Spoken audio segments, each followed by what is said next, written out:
Hello, everyone, and welcome to a brand new episode of Constructive Criticism. This is episode 591. I'm your host, Easy. I'm joined by my co-hosts, the man with the hardest job in the world, Mason Clark. That's what they're saying about me. Number 1, cards in hand viewer. Number 2, firefighters. Number 3, jury's out. I gotta ask, do you think that a firefighter has a harder job than, anyone else other than you, for real? I think it's a better bit when I say it like that pretty confidently. Okay, all right, fair enough. And we're also joined by the current leader in co-host of the year, Abe Stein. I'm glad you're putting it in writing. And by writing, I mean words, because you can't take that back. Those aren't the same thing. Well, the podcast isn't written down necessarily. It's not like I guess it might be automatically transcribed by Spotify or whatever these days. Somebody's doing it. It's messing up our words. It's good to know that I'm getting recognition where it's due. Yeah. I mean, it's you, me, and then a big drop off to Mason. Do you know why? Because I'm a Cobra. I'm waiting for the second half of the year.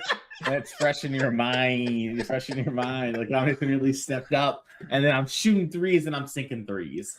It was really funny. I don't know. Between podcast meetings, Abe had mentioned that he wanted to get Mason B on for an interview for, quote, life after a Pro Tour top 8. It didn't get on the schedule. And then Mason took second at the RC since then. So who are we talking to today, Abe? Yeah, we're going to be talking to Mason Buonadonna, local to my area, around the DC area. Good friend of mine. Good chance to work together at for the RC. And yeah, I think it's going to be a great interview. Why don't we just hop in and talk to him? Let's do that. Abe, why don't you take over right now? All right, and we are joined by Mason Buonadonna. Please hope that I said that right. The person who I'm now calling the second coming of Simon Nielsen on the East Coast of the United States. Fresh off of a 9-7 finish at the Pro Tour, a top 8 of the previous Pro Tour before that, and also second place at the Regional Championship. Mason, thank you so much for joining us today. Yeah, so happy to be here. So for anything I missed in there, anything I'm not saying, a little bit about yourself and. Well, I also did pretty well at the Spotlight Atlanta, which was nice. Scooped 2 friends into the Pro Tour there, so very happy about that event as well. Otherwise, I mean, no, not really. I've had a pretty crazy last 6 months of Magic, and it's really fun to be here. I'm sorry, did you say you scooped 2 friends into the Pro Tour? Yeah, you did well enough that you could scoop 2 people into. Yeah, okay. All right, that's a good run. Yeah, Mason is doing growing the game, I guess, these days when it comes to spotlights. I think we were talking in Atlanta, and not Atlanta, in Portland. You were saying that you're never going to get to play the limited championship thing, so you can't live your dream of scooping someone into both events. Well, I'd have to qualify for the limited championship before I talk about wanting to scoop anybody into it. Yeah, well, you'll have to stop day 2ing every single event known to man and making deep runs in them in order to do that. But enough about all the things that you're going to talk about that more later in the interview. I want to just start by giving you a chance to tell us about your journey in Magic. I think a lot of people didn't know who you were before the Pro Tour Top 8. I know that I've had the pleasure of sharing some rooms and meals with you in the tournament halls of last few years since you've been in my neck of the woods. But tell us about that journey and how you got here. Yeah, it's kind of crazy. I've been in DC about 10 years now, so I've been in the same rooms for just about that long. I started playing Magic, almost 15 years ago, and continued playing as I went to undergrad at University of Iowa, playing PTQs, playing PPTQs, trying to grind, watching fellow University of Iowa student Wyatt Darby win his first Pro Tour, and really, kind of wanting to do the last moments of the travel the world, see the game era of the game.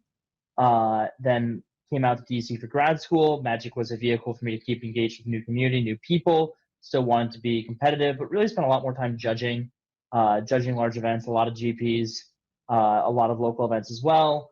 And then kind of on the other side of the pandemic, when pay-per play resumed, really having the fire to actually want to, be competing at the highest level, and fortunate enough to have good friends and good support to give me the opportunities to be in the right rooms at the right time, with the right preparation to have things break my way. And it's been a pretty good run since. How do you know that it's the right people, the right time, and the right, a lot of people, they try to force it. How did you know? Well, the right people are the ones you want to spend time with and you're excited to see, regardless of how good they are at Magic, right? Like, this is a game about that you should be playing with your friends first, and people who are good at the game second. I'm lucky enough that a lot of my friends are also very talented at this game, so I got to learn and gain from them. But like, Nathan Sawyer is one of my closest friends because he's one of my favorite people to talk to and interact with. He just happens to potentially be one of the best players of all time. This is very convenient for me. Definitely a convenient friend to have be a close one. So I mean, you've had this meteoric rise in the last like 6 months, right? You're on an incredible heater. Do you feel like there's anything specifically that's like kind of contributed to that? Like, or do you think things have changed? Like, you don't have that kind of success by accident, but also so much of it in such a short time. Like, something's got to click, right? Yeah, I mean, first, better lucky than good.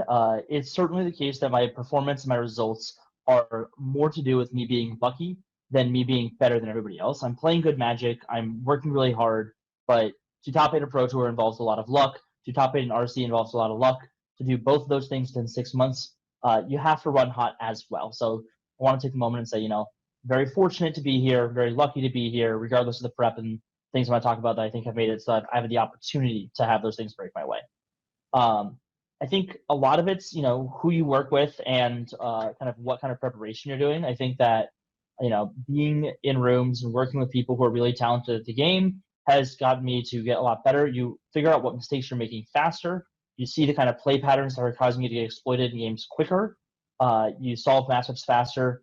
You don't wind up in positions where you're losing games because you're doing something wrong later in the event. You have somebody teach you why you screwed up 6-7 times in a row when you were testing. Hopefully you avoid those mistakes in the actual event. I think also a lot of it's like, I've had the time, I have the ability to kind of devote a lot of energy to this. I'm able to play a lot of events right now. These things work really well with my life. So I'm able to take a lot of shots, right? I think that, like, for a lot of people, there's not enough opportunities to be on the Pro Tour for people who are good enough to be there, to be able to get there consistently. I think you might know that more than most right now, Abe. There's a couple RCs each season. You have to do really well at one of these events. There's now a few GPs. If you aren't able to play every single event, it's just not reasonable to expect that in any given month or any given season, you're going to be able to get back on the PT. I got to take a lot of shots, and things broke well. Definitely. So as far as like, kind of the big changes, really just you feel like it's the luck breaking your way? Do you think it's like a matter of your process that you've built in? Like, what would you attribute that kind of like? I think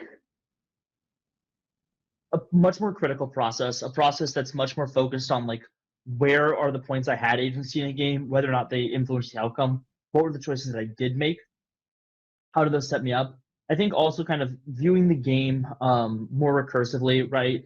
Rather than trying to like plan like what's my first turn, second turn, third turn, spending a lot of time figuring like, what does the game look like when I win? What does the game look like when I lose? How do I work backwards to set myself in a position where I can get to those spots more often? I played a lot of this Simic Ouroboros deck over the last 2 months. Usually the way that you win those games is you make a Craterhoof Behemoth, or you grind your opponent out with Rizzler, or you make an Ouroboros, and like the 2 turns of triggers kind of creates a board that's overwhelming, right? Those are your 3 winning end states. So it's about crafting your games that you're going to wind up in one of those 3 spaces, depending on the matchup, depending on how the game's going. Knowing that those are the places you want to wind up, you can kind of shape a lot of your choices ahead of time that might not be intuitive, might seem like, maybe less directly good as you kind of see with your first few turns, but it's like, what is the matchup actually going to wind up about? Knowing where you lose or what your opponent's end states look like also, I think, really influences a lot of like ways that you can kind of quickly make decisions continuously. Played a really good match against a prowess player where I make a block on a elusive otter that I think many people have been very surprised when they asked me about. This one has come up a lot from Portland.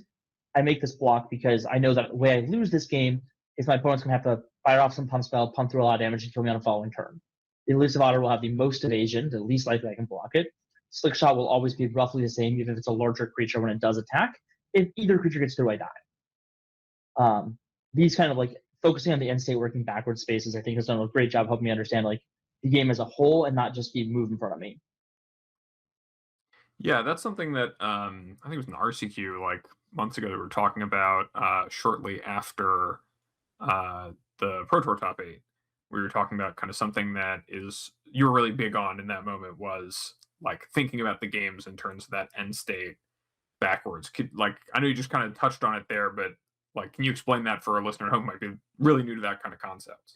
Yeah, so when we're playing Constructed, most people's decks kind of like win in roughly speaking the same way. The deck that just won the Pro Tour, this like Doomsday Excruciator combo deck, it's going to cast Doomsday Excruciator. We're going to exile everything about 6 cards in our library, and then they're going to cast some follow-up spell that's going to deck you. So if you imagine like this is how the game will end if you win. You've made your combo, and then you attack with your Restless Leaf, you cast your Insatiable Avarice, and you deck your opponent. Like what needs to happen before that so you can set these things up? Well, you need to not be dead. You need to be able to like structure if you're going to scam your Excruciator in with a Spider-Man. You need to figure out like how do I set this up? When can I do that? You need to make sure that you have your Reef in play or that you're like able to set up a turn where you're not going to just die on the following turn after you do this. And like knowing that this is what it'll look like when you win, these are the resources you're going to have to invest to kill your opponent eventually. Where can you find time and opportunity to sequence these in the rest of the game of you not dying? It's interesting because you played Bant at the Pro Tour. You played Bant Rhythm, and that deck actually has kind of packages that are outside of the kind of the lines that you described earlier. And I'm kind of curious, like, did that have to do with like agency? Did that have to do with like what led you to that choice? That being said, you are one of the Bant players that played Ouroboros still, rather than cutting it completely from the deck. Yeah, so I mean, I think that the Bant package allows you to kind of like have a constructed game plan for a lot of different matches. I think that Tristan's innovation with Bright Glass Gearhulk specifically was really good in the mirror. It's good post-board against Lessons because it had just Soul Guide Lantern. It's good generically because you'll find Mockingbird. The card really overperformed. I could not say more things about the innovation there. I think that like while I may have laid out a bunch of Cynic lines, the same thing's true with the Bant deck, right? Like if I'm in the mirror, what I'm doing, I'm fetching Gearhulk. It's to try to prevent my opponent from reaching the Crater Hoof end state. They're going to Crater Hoof you. If you do nothing, this will probably be how the game ends in the mirror. It's usually how it does. Gearhulk finds 2 removal spells. This is really good at not dying to that end state. You then probably harmonize the Gearhulk to make Crater Hoof to reach the Crater Hoof end state. So it's really like, in terms of like the interactive pieces, and a lot of like the cool like tools in the like Bant version of the deck are about finding the correct ways you bridge and spend resources in the mid game, but you're still going to set up with either grinding them out with like a Riddler, or in this case, Bright Glass Gearhulk sometimes looks like a Riddler because it finds 2 Mockingbirds, or you're going to make a Crater Hoof, or you make like, you know, some overwhelming board presence and attack them dead. So it's just like this as opposed to your Spider Sense as like the ways to kind of bridge like your development pieces, not dying your end state. Awesome, thank you. Yeah. So I mean, we could talk, I think, ad nauseum about like the various decks from the Pro Tour. Is a really, really exciting Pro Tour with a lot to dive into.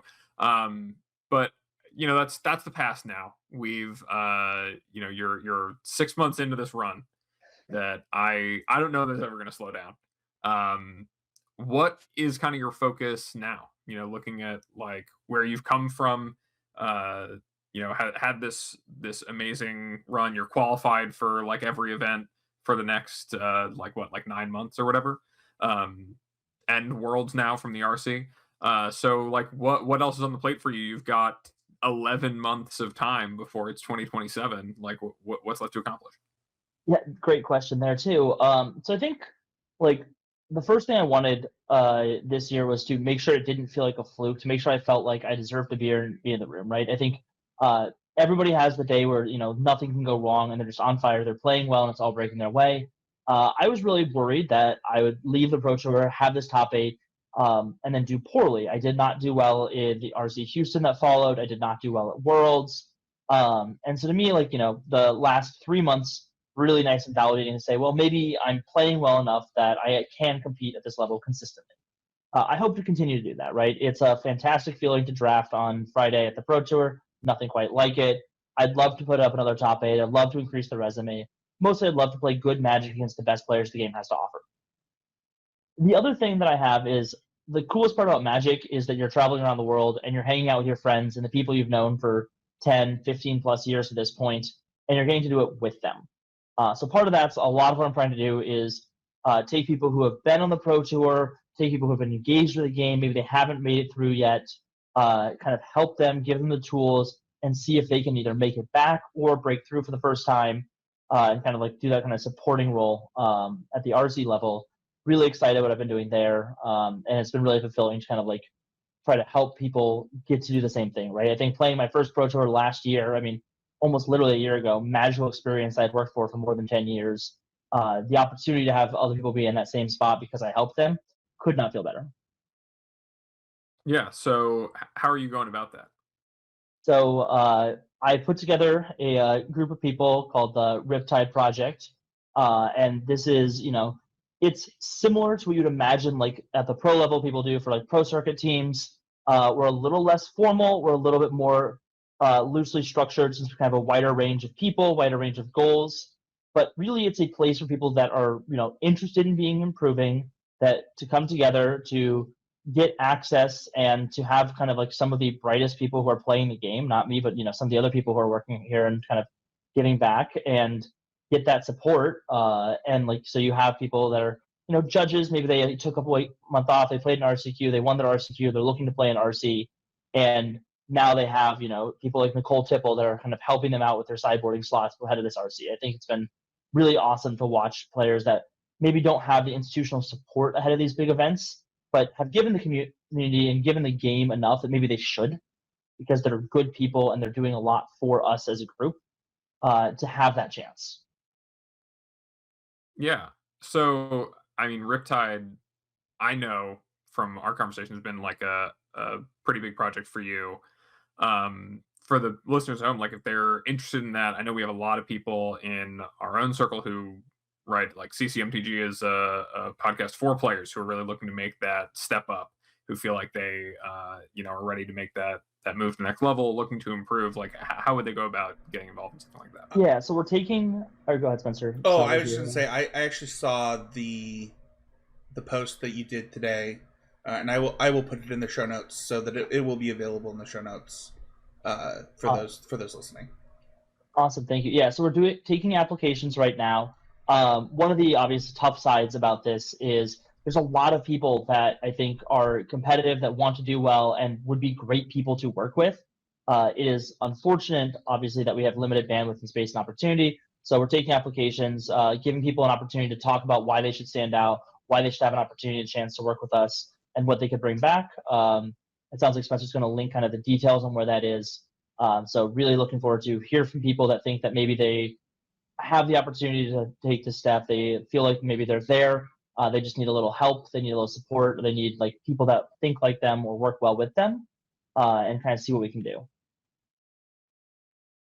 Great. Well, can I ask, I want to. I actually have a question about this because like a lot of my Magic, I think Mason can kind of speak to this from like my perspective, is like I've always wanted to do stuff like that for people, between our current CCMTG testing team for patrons, the testing teams from Utah that we've done and things like that. Like what inspired you? Like, did you not have that support coming up? Like what inspired you to do that? No, I think I did have that support, but I did so kind of like where a lot of people around me that like, I was friends with and knew didn't. I think that like the fact that I was friends with people like Jarvis Yu was a huge boon for my ability to qualify for the Pro Tour. And most people don't have the luxury of being friends with someone like Jarvis Yu. And so I think it's about like, it would have been nice, and I could see where people struggled, and I got this privilege, I got this opportunity, and that helped me in my journey. And I really want to give back. I think that when I was thinking about like why do it like this? Why not just work with the best players I can all the time only? Why focus on making sure that people who are specifically good for the community are also getting a shot and getting support? I think the answer is I'm going to shout out one of our local DC area judges, Cody Colston. I know Abe knows Cody pretty well here. Cody runs, I think, like 50%, maybe more, of the local RCQs in the DMV area. He is judging one, maybe two events almost every weekend, and we wouldn't have the number of tournaments we do and the quality of local tournaments we do if it wasn't for the work he does. Not only that, he's a loyal friend. He helps people out. He's kind, he's caring, he's compassionate. He's the judge that at big events goes out of his way to help players, that, especially when they're struggling, they need some sort of assistance, provides that excellent customer service. This is somebody we want in our community. This is somebody we want to be having at the Pro Tour. This is somebody, if they have the ability to play at that level, should be given the resources and preparation to see if they can do that. And so it's people like him that I want to say, okay, like, you've done so much for us. Like, this is a thing that we can do for you. And that's helping you with the sideboard guide. That's helping you with the matchup. That's helping you with deck selection. That's pointing out maybe some leaks in the game you have when we're watching your games and we're talking about the game. Judges, this isn't limited to just judges, right? There's a lot of people that contribute, right? Whether that's content creators, whether that's people that maybe own or manage a game store that should do this thing that's not necessarily a high impact small business to be running, but like it's really important to the community, right? There's tons of people in the Magic space that Magic wouldn't be without it, right? And these are the kind of people that I want to empower to say, well, let's see what you can do if we put some support behind you, and let's give you a good shot. I love that. Sorry, I didn't mean to derail you there, Abe. I wanted that's fine. I'm happy to talk about it. I'm like super passionate about it. I think it's one of the things I'm most excited for the year. And, you know, we've already put Nathan Sawyer, who, you know, might be the GOAT at Limited anyways, but qualified for the Limited Championship. Alex Wells qualified for the Limited Championship. Oliver Tomiko is back on the Pro Tour. We've already had a pretty good run, and it's really exciting to see who else we can bring either back onto the Pro Tour or get a first shot to do really well at their RC. Yeah, and I just want to echo. I think even beyond just the effect of these people clearly love Magic. I think about Cody, right? Like these people clearly love Magic and clearly care about competitive Magic specifically, and put their blood, sweat, and tears into us having the circuit that we do and the scene that we do and the community that we do. Like being able to give back to that is great, but also I think about the forward ripple effects of that, right? Like when you have it's something that gets talked about probably once every 2 or 3 years at this point, but when you have judges and other community members who understand what's at stake and what people put into it, and they get more of a taste of that experience, it makes them better at understanding the perspectives of the players in the moments that really matter and are high leverage. And it just brings the community together when we all have the chance to play Magic in the way that we want to and enjoy it in the way we want to. And sharing competitive Magic, I think, is a really hard thing to do. And there's often so many incentives aligned against working with people who are not proven to be better than you, or don't provide you with a direct competitive advantage or perceived competitive advantage to be working with, or how many people are just judges in the minds of players, but them having success and having the ability to succeed and to experience those things, I think just makes the community better. Absolutely so agree I there. really do appreciate the work that you're looking to do there. I can hop in really quickly.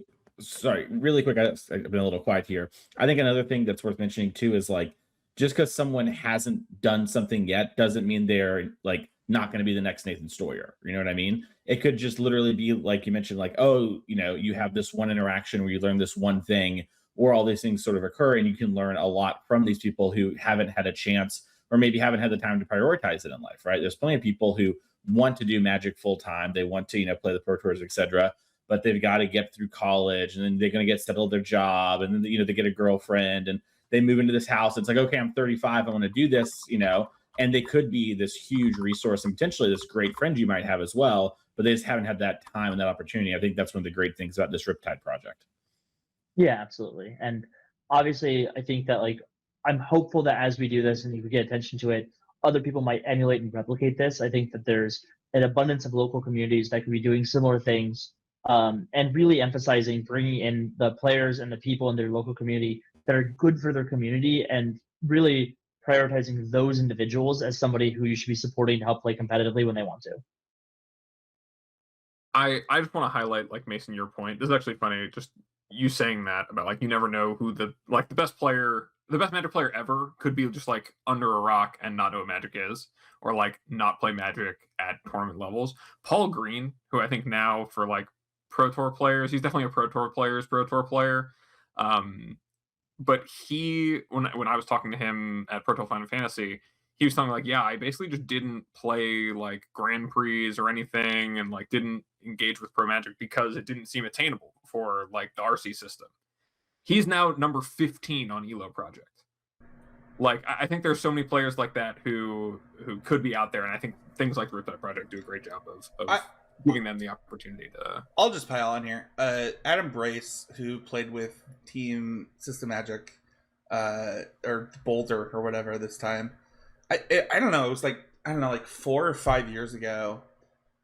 He and another Magic player won the Game Grid Lehigh RCQ. And I was like, oh, cool. The 2 best Magic players in Utah won.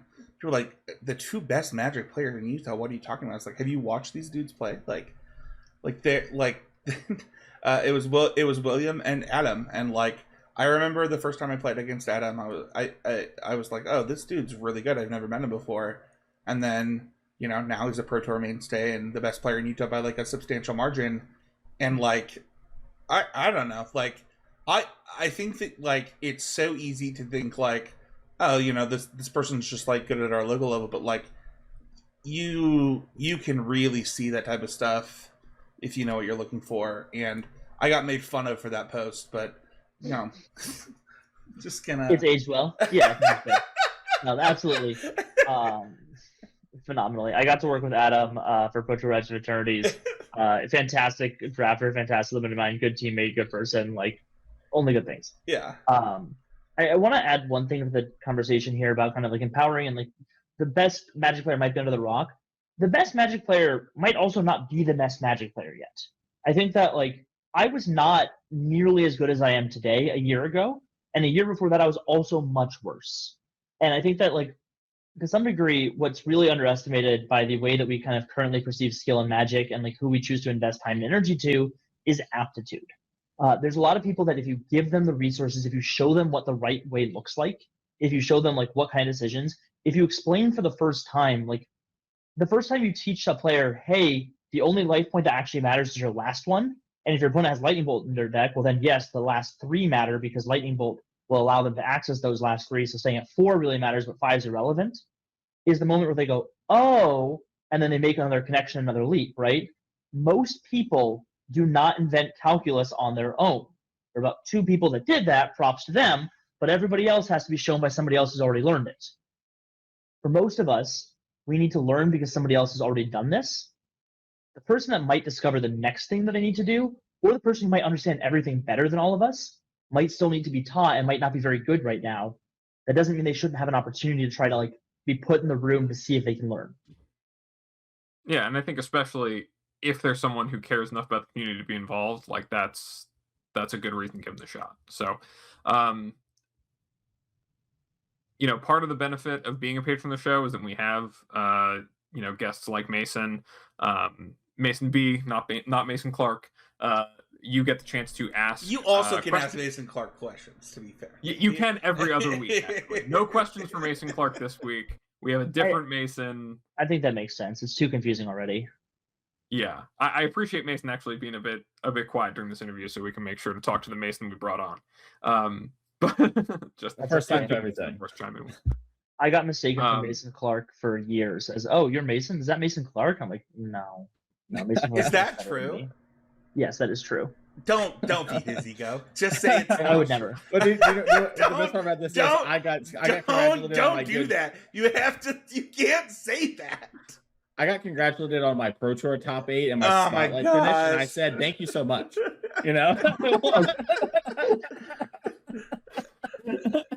It's like when you take a picture with the wrong celebrity, and they're just like, "Yep, you go post that." Yeah. One time, my friend got mistaken for Brad Nelson, was asked to sign a playmat, and to this day, he regrets not doing it. Yeah. It was like right after he played his first Pro Tour, and he was like, "People care," and they're like, "You're Brad Nelson, right?" And he was like, "No, my name's Danny." So, small side story I'm getting away. Someone legitimately confused me with Aspiring Spike. like back when he first started. I remember like our faces are kind of similar to height, and I signed the dude's play Mass Siren Spike. So I didn't have the heart to tell him. I was just like, I keep up the stream. I gotta run to the bathroom. And I signed Spike with a big A. So somebody out there, I'm sorry you didn't meet Spike. That was me. Dave Long told me somebody mistook him for me at Eternal Weekend. Which, if you ever see Dave Long and I in the room, there's about 1.5 feet of height difference there. Not literally, but it is pretty close. Yeah. So that was a pretty interesting one to be confused between. Somebody once told me they love me on Limited Resources. I've never been on that podcast. That's nice. Yeah. What about Limited Criticism? We had limited time only for a long time in drafting archetypes on this podcast network. So drafting archetypes. Ooh. Well, Novner thinks I'm anyone. So back to the patrons and what they think, what they want to know. Burning questions on their mind. Of course, they definitely. Oh god, I actually did get that one once. That stings. So Ash asks, Mason, how much time are you dedicating to Magic? So the real answer is a lot, because I'm traveling a lot, right? Most of the time I dedicate to Magic is I'm leaving to go somewhere on a Thursday or a Friday. I'm there Saturday, Sunday. I fly back Sunday night or Monday morning. So it's most of my weekends. I think the question that you're probably really trying to get at is how much practice am I putting in? How much Magic am I playing beyond that? I don't play very much more Magic than the events I'm playing for. Obviously, I did some preparation for the Pro Tour. I did a lot of drafts there. And I enjoy playing for fun. So when I'm traveling, I'll probably boot up the arena directs at the Pro Tour. Even then, but it's not that I'm sitting down every evening after I'm done working and drafting or playing for a couple hours. It's just that if you're gonna go play 15 rounds of competitive Magic on a Saturday or Sunday, and then 2 weeks later you're gonna do it again, you end up adding up a lot of hours over the week that way. So more practice by just continuing to jam high level events right now than structured or maintenance practice. I think that you're probably underselling yourself, because I bet you look at deck lists. I bet you consume Magic content, in your downtime, that you're not considering work that actually is doing that, right? Yes. If I instead talk about the times I think about Magic, I would say I spend way too much time playing this game, and you should not. But yeah, I mean, having a network of friends that's very invested, even casual conversations over dinner are very akin to a testing session. If we end up talking about Spell Elementals deck looking really cool and how Thunderflock apparently, might be the next hot thing or whatever. So yeah, I think you're right, Spencer. It is probably, I spend a lot more time not actively focusing on Magic, but engaging in Magic peripherally through dinners with friends, through scrolling social media and seeing something interesting. All right. Anthony Donato asks, which of the new archetypes from the recent Arcelie and PT do you see being able to pick up some upgrades and create a home in our favorite digital format, Pioneer? Oh man, our favorite digital format, Pioneer. Wow. Remember we had Pioneer? I was told recently that Standard now is bigger than Pioneer was when it debuted, and that hurt me inside. It's true, though. I believe that is true. It hurts. I was really hopeful, that one of the next 2 seasons would be Pioneer when they did their announcement today. I was if Pioneer would go so hard right now, if it got any pressure put on it, it would be completely bad stuff, crazy. And I was hopeful. Apparently, it's just gone. No, I think, Spencer, and this is me putting my shot up, which is that when we have maybe about a year into our first standard rotation under the new big standards, then they'll do it. That's where we're gonna get Pioneer, so that we can have the Corey Steelcutter versus VV versus, oh my gosh, Spell Elementals, every broken deck from standard for the last 17 different Izzet decks, just 17 different broken decks, all playing against each other, all casting Treasure Cruise. Yeah, it's a hard barrier to entry.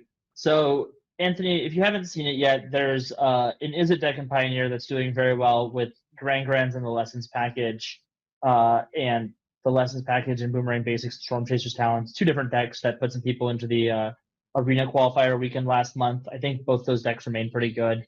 From the Pro Tour and the more recent RC, it's really hard to see what's going to translate across. I think that like the lack of fetch lands means you're probably not going to see the full War Teamer Harmonizer deck. Superior Spider-Man is like a card that could be good enough, but it does cost 4 mana, and that's a tough price to pay in Pioneer. Like, I would love to be copying a Traxa with this card. I don't know if Pioneer supports you doing something like so silly as casting a 4 mana 4/4 Traxa, because I don't know. Apparently, you just can't do that anymore. It's Pioneer. All right, inconclusive. And then I know we touched on this already, but if you had to say one thing, this is from our patron Rusty, what would you say contributed most to your recent excellent run? Like, there's one thing, and we'll take luck out of the equation here. Sure. One thing.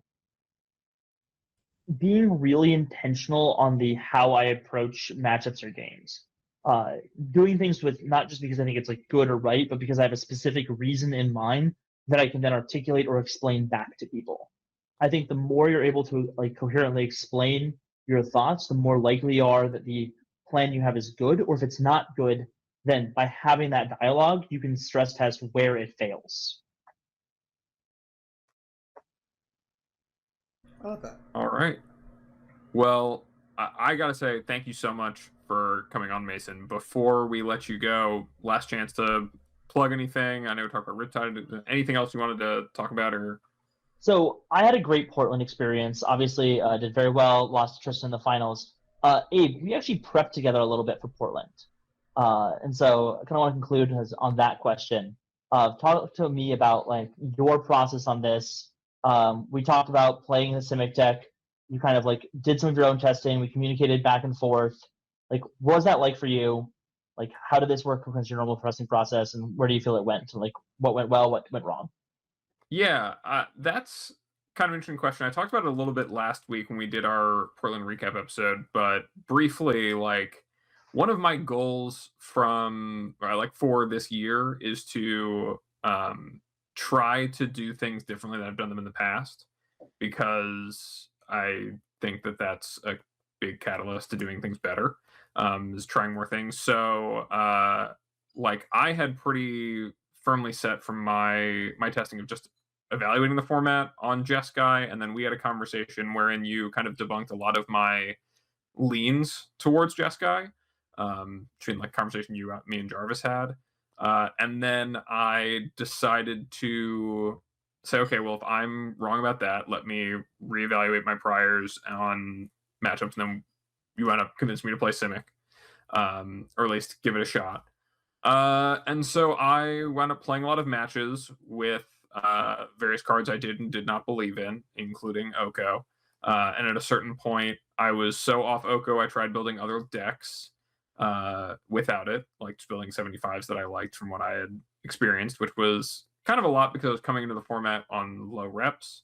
But eventually, I decided that I should be playing more matches with Oko rather than less, because it probably didn't matter what those 3 cards were comparatively.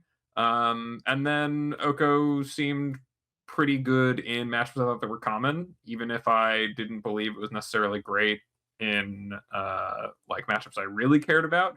But I didn't really have a way. Like, I think Tristan, like you said, like really did a great job of breaking it open in terms of what are the Cub mirrors about, and like what are Nature's Rhythm plans that can like actually change matchups and give real edges. But I think shy of that, just building a solid 75 that did that, and playing a lot of the cards that made sense to, and arriving at a pretty similar 75 there. Yeah. I think the part I want to talk about on the stream here, because I think it's interesting for your viewers here, is so Abe and I were talking about this Simic Cub deck, and Abe basically was like, okay, like Oko doesn't seem very good. Here's my experience. I provide kind of like a counter interpretation, which is like, well, here's why I like Oko. Abe comes back to me a couple days later and says like, okay, like I don't think Oko's very good a lot of the time, But I can see why, like, one of the reasons when we were talking about Oko that I really liked about Oko at the time was even when Oko's bad, it's usually a lot less bad than the other card you'd play, which in that spot, which would also be really bad. And so it's kind of like a really interesting process of like kind of like doing some like good updating, I think, as like Abe kind of like and I would dialogue on the deck. I think this also like we talked about like how the mirror is really more about Crater Hoof than anything else, and like kind of like the way that this evolved. It was really interesting, to kind of like have the conversation, hear your thought process as you kind of like learn the patterns and develop alongside of it. And like I think this is a spot where like a lot of people kind of like struggle. Like I won most of my Simic mirrors over the course of the weekend because people think cards like Spider Sense were bad in the matchup. I think that once you got to the point that you understood that Crater Hoof is the most important thing in the matchup, you're probably really advantaged in that spot. Like, how do we get that like information out? How do we make sure that your viewers don't wind up in the same trap to be like, well, why is this like? How do you make that jump without having somebody give that information to you?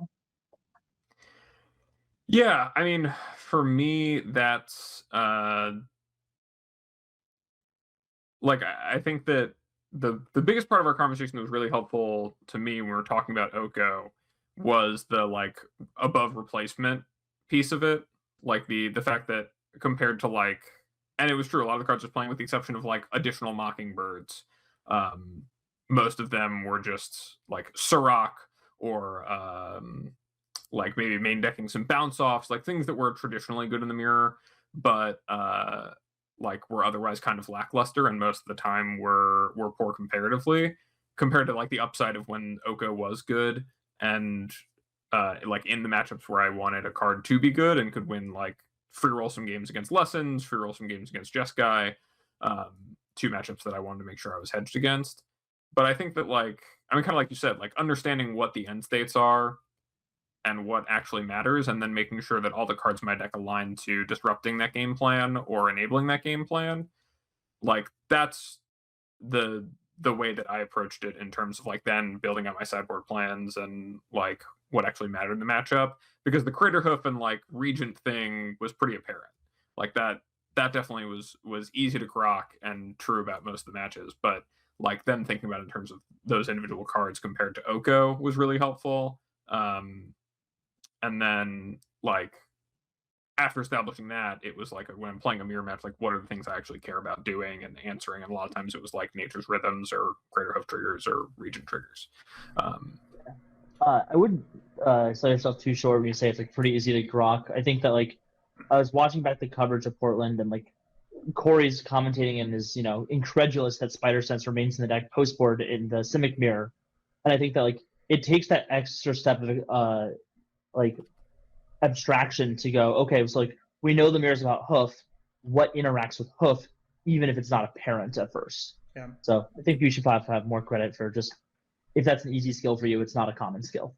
I think back to the series I did, the Quest for 10, that I thought about bringing back on the YouTube channel here about one of the things that I did in that series is I would track my games and take notes after every single match, and I was trying to get 10 match wins with every competitive standard deck. And I think that like just tracking your match wins and what happened in the games rather than just playing the games, like you play a match, okay, what happened? What happened game 1? What happened game 2? What happened game 3? Like what actually happened in the game, and having to physically write that down, I think is a challenge that I would give to a lot of people. It's something that VOD reviews do really well for as well. But if you after your match, rather than just hitting that play button on Arena or Magic Online, actually write down like what went on, I think that it speaks to what Mason's talking about right now.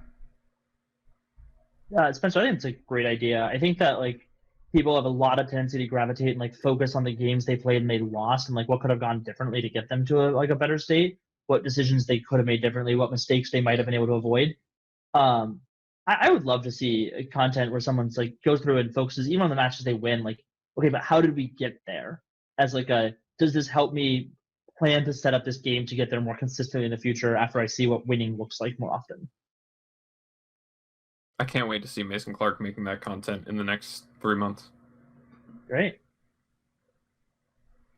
Anyway, Anything you want to plug? let's. Sorry, what was that, Spencer? Oh, I was gonna. Mason didn't play anything. He asked you a question.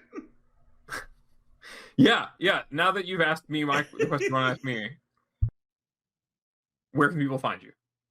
I can be found on X at mshadaro. You can also reach me kind of with the Riptide Project, or those are probably the best ways to find me at this point.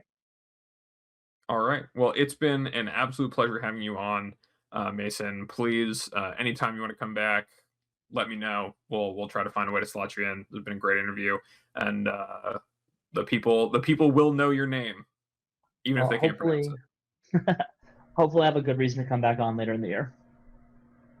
Yeah. All right. Thanks so much, guys. Thanks, man. That was fun, guys. I really enjoyed that. I know Mason had to share his name, but it was he did a good job sharing. Such is life, But no, it was a good episode. I really enjoyed it, and I'm hoping that listeners get a lot out of it. I think that it's funny that you didn't include Rusty's comment about better Mason. Well, there's only one Mason B on the show, so it was unclear who Mason B would be better than comparatively. They're saying there's an echo on the live show. I don't really know how I could possibly fix that, because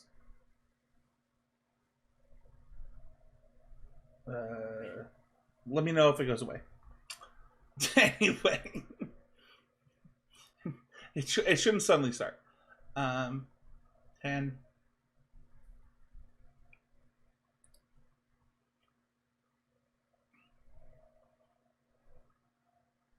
I just want to give a shout out to our newest patrons, Mark and Zach. I don't think Mark and Zach were in the live show tonight, but we did have people in the live show. Live shows are back. You can go to patreon.com/ccbg. Become a patron of $5 or more. And get access to those, as well as early access. I did some testing today, so that should be up tonight. You get full access to the raw recording, as well as the bonus content of the things going between stuff. So thank you to Mark and Zach, our newest patrons. If you want to ask a question, go to patreon.com/ccbg. At the same tier, at $5 or more, you get access to the Patreon question. We gave our Patreon questions to other Mason this week, as you heard on the show. But don't forget that you can ask questions in the Discord, and it is appreciated. Hashtag always improving is the point of this podcast. If we believe that, if you're not getting better, you're getting worse. We always want to be doing everything we can to be improving each and every week. And I'm going to go first this week. I played my first Paper Magic event in a very long time, Mason. Like a very long time. Just due to life and work and stuff. And as I'm getting ready, I'm like, you know what? I just want to get, play clean, get better every round, and make top 8 and just just get as many matches in as possible. And then it was 8-man single limb. Congrats on the top 8. Thank you. Yeah, so many goals accomplished right there. And I lost to Leyline Red in round 1, and I text Abe maybe one of the biggest bunts of my life. And it's funny, my always improving moment isn't even about this, because I wasn't upset after I punted. I was like, you know what, I played this deck raw.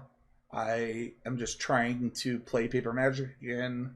I haven't played in a long time in paper, and I just want to force myself into these situations. And my improving moment is kind of interesting. It's actually just injecting positivity into Magic for me. And what I mean by that is life has been pretty hard for me recently, and using Magic to both inject positivity into my life and then also being positive around Magic brought me a lot of joy this weekend and like really lifted me up in some pretty substantial ways. And you know, I'm not gonna sugarcoat it. Like I made one of the worst plays that cost me a top 4 and possibly an RCQ invite that I have ever made. But I kind of just gotta laugh it off, like, and recognize that everybody makes mistakes. What does Hannah Montana say, Mason? Everybody has those days, something like that. Mm-hmm. Yeah. Yep. On the money. Yeah. And on the money, I just was positive and just kind of let it roll off the shoulder and go from there. And I think that I need more things in my life that I can do that for, to let them be let them naturally be positives. I had fun. I left my house. I played Magic. I got to laugh about the biggest boneheaded mistake I've made in a long time. I got to text Abe, Abe was like, "Hey man, like I did something really stupid." Like Abe's immediate response is like, "I promise you, dude. Like we all do stupid stuff."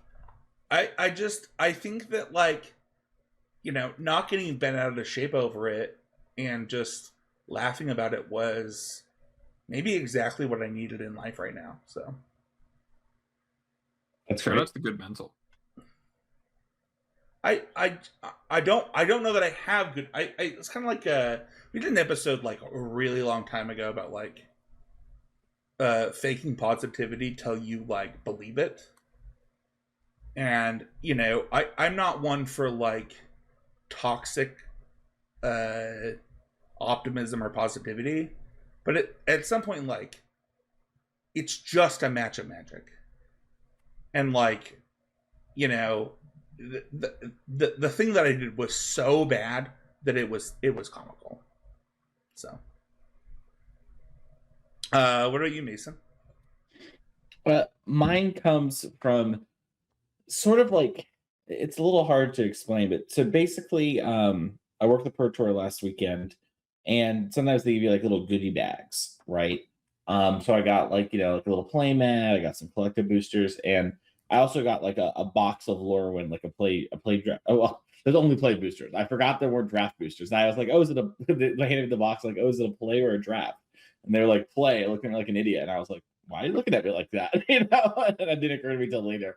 It's a funny little side story. But I had this box, and as I was walking by my hotel room, I was like, oh, this is super, like, this is cool or whatever. Like, you know, blah, blah, blah. And then it kind of occurred to me, I was like, well, I should probably try to trade this for like some staples or whatever, or like store credit or something, you know? And then as I was like, you know, getting the hotel room, I like started to pack my bag up for the next day in the morning. And, you know, first world biggest complaint equity ever, you know, it's like, oh, this box won't fit in my bag. Like I packed pretty light. I brought exactly what I needed. And it was sort of like, I can't bring this back with me. And I was like, oh, this sucks, blah, blah, blah, blah. And I was like, you know what? It's really not that big a deal at the end of the day. I'm just going to open up the box. And, you know, if there are some cards I want, I'll take them with me or whatever. But this isn't that big a deal, you know? And it's sort of just like, didn't allow it to sort of be the situation where I was like, oh, I'm losing a bunch of value because I'm not trading these for deceits, or, you know, oh, I can't believe I'm so unlucky. It's just like, no, I'm going to crack some packs, see what I got. And I, you know, got a couple of cards I needed, and it was kind of fun to see some of the crazy old hearts that I hadn't really seen in person before, you know, and it was kind of a good time. And so I was glad that I didn't let that, you know, like, oh, woe is me, I got this free box thing, you know, turn into a negative when it's so clearly a positive, right? But I think it's easy to let that kind of stuff slip up. Text me 3 seal pools that we could build together, Mason. Come on. I'm not doing sealed in this format. Other Mason said it so politically. You know, I'm not testing this format again. Whoa. Sealed to this format is an art form. I tweeted at Andy about this because he was like, people have not played, like, who are drafting and going to like spotlights or for a rude awakening in the sealed format. And I was like, I just imagine it's a bunch of dudes staring at each other that like have no synergy, like at all. Good stuff. It's like Magic 2015 core set sealed. It's just like dudes looking at each other. The Michael Jacobs stream has been peak content lately. For those, if you're someone interested in watching, like learning the old sacred texts about Sealed. Oh, good for him. Anyway, well, Mason, what about you? My always improvement this week comes from what I was doing while I was watching the Pro Tour. While I was watching Mason beautifully make sure that all the cards in hand could be known when they could be known, or the cards on screen could be seen. I spent the time just watching the Pro Tour, like something I actually haven't done in quite a while.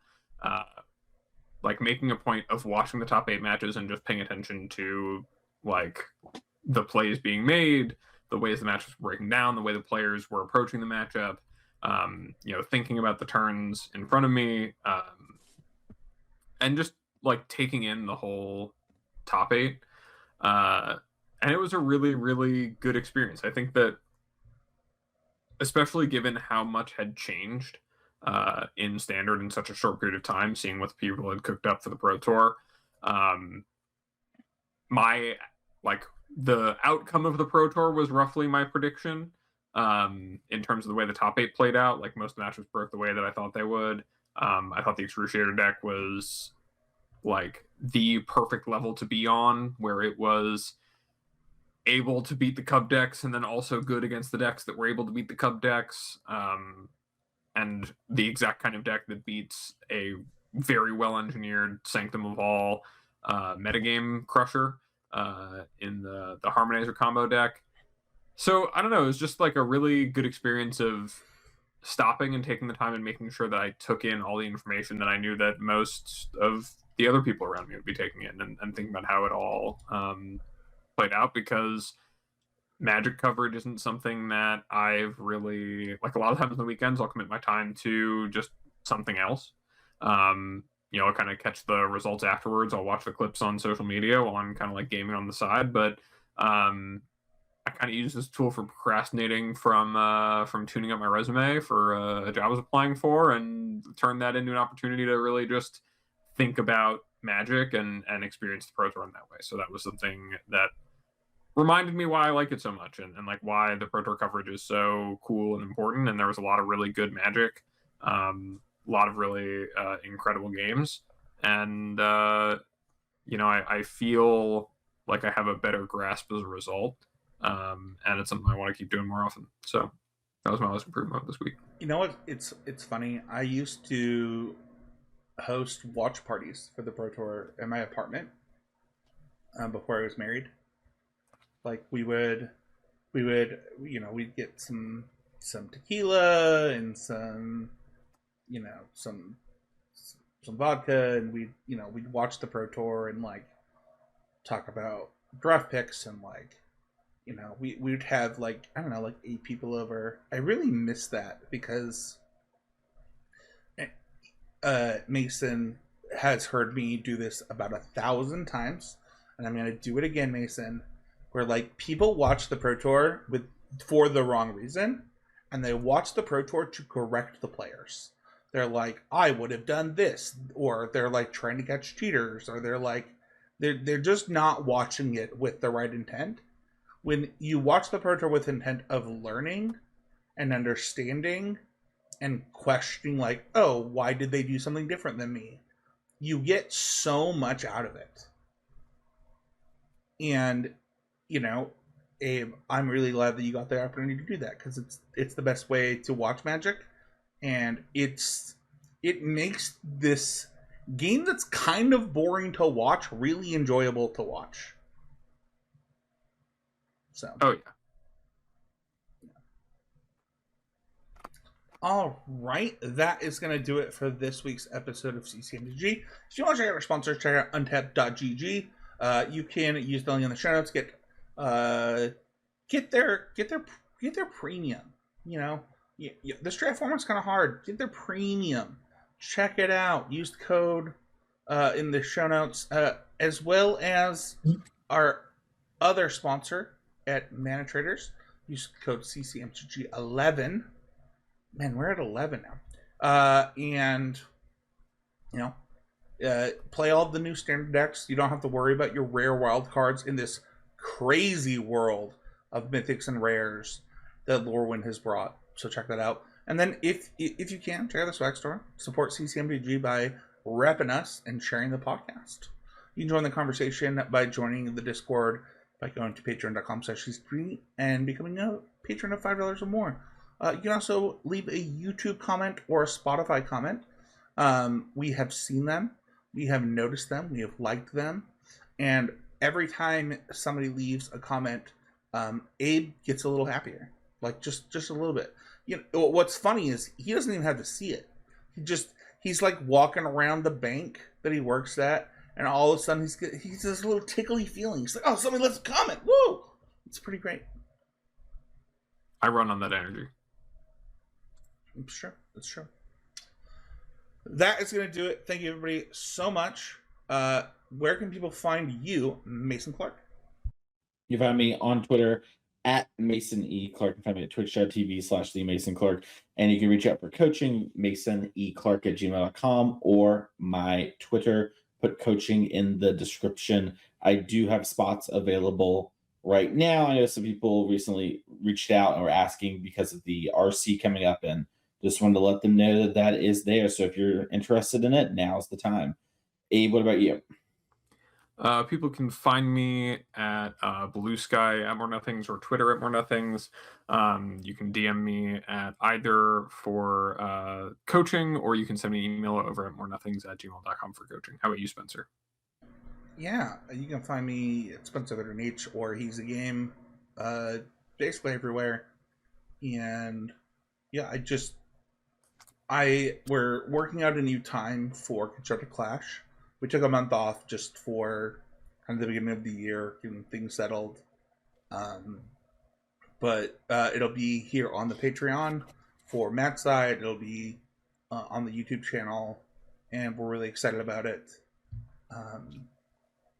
Yeah, that's basically it. Thank you, everybody, so much for listening.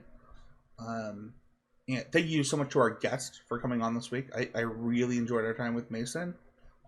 Other Mason. Not that I don't enjoy your time too, Mason. And we'll see y'all next with a brand new episode of Constructed Criticism.